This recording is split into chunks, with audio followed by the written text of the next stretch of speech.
بندية بيني وبين الشعب سلطان الحويقل. سلطان الحويقل جاب قبل فترة بنته سماها نورة وخطبتها فزاع ورد وعيطها لي واحد. قلت بنتك يا سلطان الحويقل من الحين وقف خطاطيب العرب لا تجيها على النقل المعروف والعرفة والدين اللي يدور حاجتها يشتريها لو عمرها حتى ما كمل اسبوعين مرضت يمن إلها يهديها. فزاع انا عندي يخاطرها شيء ويبنى الطعام الصار ما يشتكيها.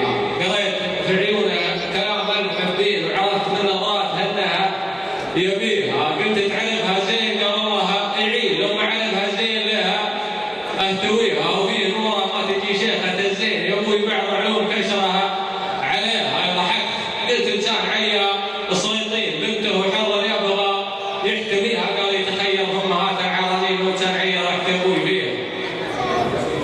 قال لديت في نورها قبل مدة عين وفزت في زيزي وناولتني يديها وضميتها من قلب وحدها وثنتين لان انتشت من خوفها قلت ابيها. اقرا عليها صورة الناس والتين اظن ربي بلهدى يهتديها. ريحة نفسها فيه من ريحة الطين يمكن عشان النعم والله مبتديها. محربة منسب ومهرة دماسين وما قدمها يضحك على ما يليها. قلت الخطيب الناس حولها الميامين وما طبعا اللي مجدها مغتشيها. قالت يا دوبك كمل 4 سنين قافية ايام من يحتريها. لو ان ابوها اللي تحطها على يمين يمكن ينزل الملك لها ويضويها. والله